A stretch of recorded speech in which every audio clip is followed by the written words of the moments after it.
एक बार की बात है, सीतापुर गांव में गीता नाम की औरत रहती थी। किसी बीमारी के चलते उसके पति का स्वर्गवास हो गया था, इसलिए वो अकेली ही रहती थी और घर में गोलगप्पे बनाकर उन्हें बेचकर ही उसका घर चलता। एक दिन गीता अपने गोलगप्पे का ठेला लेकर गांव के बाजार जा रही होती है। रुको जरा गोलगप्पे वाली। बोलिए साहब, कैसे गोलगप्पे खिलाऊं, तीखे या मीठे? एक बार मेरे हाथ के गोलगप्पे खाओगे तो खाते ही जाओगे साहब। यार, ये तो दिखने के साथ साथ कितनी मीठी मीठी बातें भी करना जानती है? साहब, बेकार में मेरा टाइम क्यों खराब कर रहे हो? गोलगप्पे खाने हैं या फिर मैं जाऊं यहाँ से? तुम तो नाराज ही हो गई। अच्छा, खिलाओ गोलगप्पे। रमेश और सुरेश गोलगप्पे तो खा रहे थे, पर गीता को टेढ़ी निगाहों से भी देख रहे थे। बहुत ही स्वादिष्ट है तुम्हारे गोलगप्पे, बिल्कुल तुम्हारी तरह। गीता को उन दोनों पर बहुत गुस्सा आता है। वो उनसे पैसे लेती है और आगे निकल जाती है। बाजार पहुँचते ही गीता के ठेले पर बहुत भीड़ हो जाती है। गीता सभी को लाइन में खड़े होने के लिए बोल देती है, देखो भीड़ बहुत है, इसलिए आप सभी को मैं लाइन से ही गोलगप्पे खिला सकती हूँ। सभी लाइन से एक एक करके आते और गोलगप्पे खाते जाते, पर गीता सभी को बड़े ध्यान से देख रही थी। वो गोलगप्पे तो खा रहे थे, पर सभी का ध्यान उसी पर ही था। थोड़ी ही देर में गीता का पूरा ठेला खाली हो जाता है। फिर वो अपना ठेला लेकर सीधा अपने घर चली जाती है। रोज की तरह गीता सुबह जल्दी उठती और गोलगप्पे बनाने में लग जाती। तभी दरवाजे पर ठक ठक होती है। गीता दरवाजा खोलती है। बाहर कुछ आदमी खड़े थे। कौन हो तुम और क्या चाहिए तुम्हें? हम तो ये पूछने आए हैं कि गोलगप्पे तैयार हो गए हो तो जरा खिला दो हमें। सुबह उठते ही चाय की जगह तुम्हारे गोलगप्पे मिल जाएं तो मजा ही आ जाए। मुझे सब पता है, तुम लोगों को गोलगप्पे वोलगप्पे कुछ नहीं खाने, बस मुझे परेशान करना है। तुम सब मुझे ताड़ने आए हो और कुछ नहीं। अभी तुम्हारी पत्नियों को बोलो जाकर तुम्हारे बारे में। गीता रानी, तुम तो नाराज ही हो गई हैं? अभी तो हम जा रहे हैं, पर तुम्हारे बनाए गोलगप्पे तो हम जरूर खाएंगे। फिर सभी वहाँ से चले जाते हैं। गीता दरवाजा बंद कर लेती है और बहुत रोती है। हे भगवान, भरी जवानी में तूने मेरे पति को छीन लिया। मुझे भी क्यों नहीं मार दिया तूने? मार दे मुझे, अब नहीं सहा जाता मुझसे। ऐसे इंसानों के बीच मुझे नहीं रहना। गीता दौड़ते हुए पहाड़ी पर जाती है और वहाँ से कूदकर अपनी जान दे देती है, पर मरने के बाद वो चुड़ैल बन जाती है। मरने से पहले मैं कितनी सुंदर थी और अब देखो मैं कितनी बदसूरत हो गई। शायद ये रूप मुझे उन सभी से बदला लेने के लिए ही मिला है। अब मैं किसी को नहीं छोड़ूंगी, सबको मार दूंगी। चुड़ैल सीधा अपने घर जाती है और घर पहुंचकर वो एक बहुत बड़ा गोलगप्पा बनाती है और उसे वहीं घर में छिपा देती है। सुबह होते ही चुड़ैल पहले तो घूंघट से अपना चेहरा ढक लेती है, फिर अपना ठेला लेकर बाजार निकल जाती है। बाजार पहुंचकर, ओ गीता रानी, ये इतना बड़ा घूंघट डालकर अपने इतने सुंदर चेहरे को क्यों छिपा रखा है? वो इसलिए छिपा रखा है क्योंकि सुबह गोलगप्पे बनाते समय मेरे चेहरे पर तेल की छींटें पड़ गई। डॉक्टर ने बोला है जब तक ठीक नहीं हो जाती मुंह ढक कर ही रहना। अच्छा, तो ये बात है।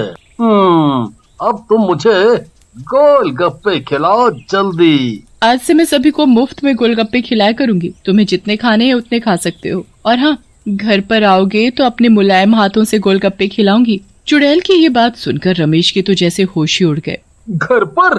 ठीक है, फिर मैं शाम को आ जाऊंगा तुम्हारे घर, तुम्हारे हाथ से गोलगप्पे खाने। फिर क्या था, शाम होते ही रमेश चुड़ैल के घर पहुंच जाता है। गीता रानी, ये तुम्हारे घर में इतना अंधेरा क्यों है? जरा बत्ती तो जलाओ।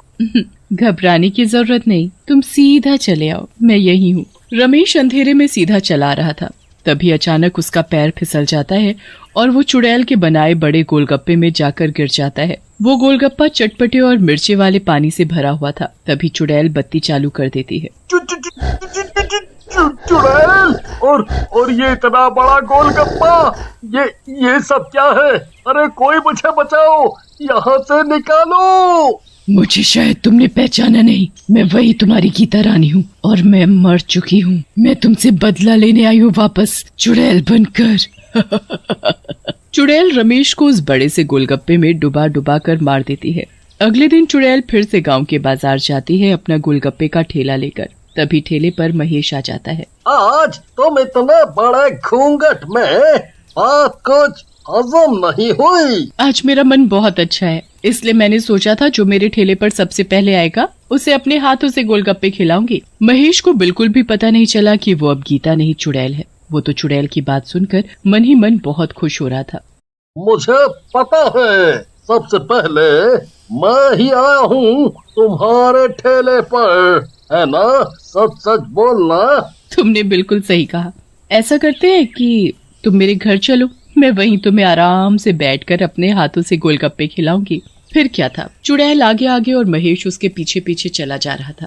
घर पहुंचते ही महेश गोलगप्पे खाता जाता है, बस खाता जाता है। खाते खाते उसका पेट बहुत मोटा हो जाता है। गीता रानी, बस करो अब पेट में बिल्कुल भी जगह नहीं बची। अगर मैंने एक और खा लिया तो मेरा पेट ही फट जाएगा। यही तो मैं चाहती हूँ। तभी चुड़ैल अपने ऊपर से घूंघट हटाकर उसे अपना चुड़ैल का रूप दिखाती है। फिर उसे गुस्से में उस बड़े से गोलगप्पे में फेंक देती है। ये सब क्या है? तो चुड़ैल हो, गीता कहाँ गई? बचाओ बचाओ, कोई बचाओ मुझे, मैं डूब रहा हूँ। मर, अब डूब डूब कर मर, और मैं कौन हूँ ये तुझे ऊपर जाकर पता चल जाएगा। अगले दिन सुबह सुबह चुड़ैल घर में गोलगप्पे बना रही होती है। तभी कुछ बच्चे अपनी गेंद ढूंढते ढूंढते वहां आ जाते हैं। तभी एक बच्चे आदित्य की नजर खिड़की से अंदर जाती है और वो चुड़ैल को गोलगप्पे बनाते देख लेता है। चुड़ैल को देखकर उसकी चीख निकल जाती है। ये तो चुड़ैल है। यहाँ चुड़ैल होने की बात मुझे सबको बतानी चाहिए।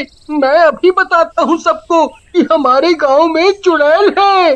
तभी चुड़ैल उस बच्चे को देख लेती है। अगर तुम मेरे बारे में किसी को कुछ नहीं बताओगे तो मैं तुम्हें रोज गोलगप्पे खिलाऊंगी, वो भी मुफ्त में। तुम जितना मर्जी खाना, और हाँ, अपने दोस्तों के लिए भी लेकर जाना। मुफ्त वाली बात सुनकर आदित्य के मुंह में पानी आ जाता है और वो रोज चुड़ैल से गोलगप्पे लेकर खूब खाता और अपने सभी दोस्तों को भी खिलाता। चुड़ैल बच्चे को कुछ नहीं करती, उसे बड़े ही प्यार से गोलगप्पे खिलाती। ऐसे ही चुड़ैल और आदित्य दोनों में दोस्ती हो गई।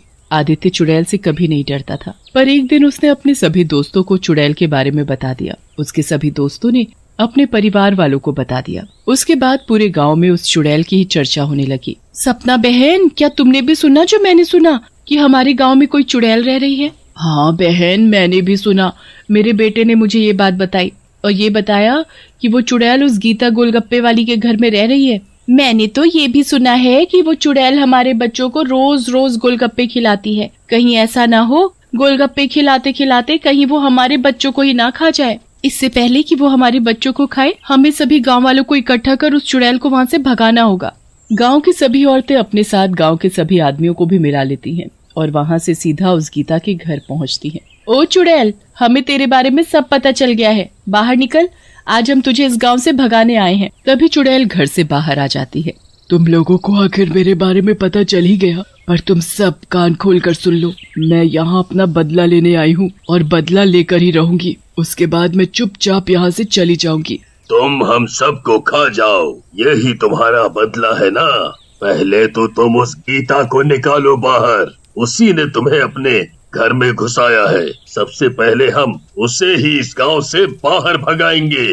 गीता अब कभी नहीं आएगी क्योंकि मैं ही गीता हूँ। चुड़ैल की ये बात सुनकर सभी हैरान रह जाते हैं। हाँ, ये सच है, मैं ही गीता हूँ। उस पहाड़ी से कूदकर मैंने अपनी जान दे दी क्योंकि गांव के कुछ लोग मुझे गंदी नजर से देखते थे, आते जाते मुझे छेड़ते थे। अकेले जिंदगी जीना उन लोगों ने मुश्किल कर दिया था मेरा। बस एक आदमी और बचा है, उसे मारकर मेरा बदला पूरा हो जाएगा। तभी भीड़ से कालिया पीछे की तरफ भागने लगता है। चुड़ैल उसे फौरन पकड़ लेती है और खींचते हुए उस बड़े से गोलगप्पे के पास ले जाती है।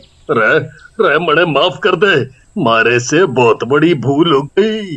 मैं तौबा करता हूँ कि मैं कभी भी किसी औरत ने गंदी निगाह से कोने देखूं। रे मने माफ कर दे, मने माफ कर दे, मने माफ कर दे। तू माफी के काबिल नहीं है, इसलिए जा मर इस गोलगप्पे में डूबकर। चुड़ैल कालिया को उस बड़े से गोलगप्पे में डुबोकर मार देती है, फिर चुपचाप वहाँ से चली जाती है। उसके जाने के बाद गांव वाले उस बड़े गोलगप्पे को तोड़ देते हैं। उसके टूटते ही उस गोलगप्पे में से वो सभी आदमी बाहर आ जाते हैं जिन जिन को चुड़ैल ने मारा था उनके सभी परिजन उनका अंतिम संस्कार कर देते हैं।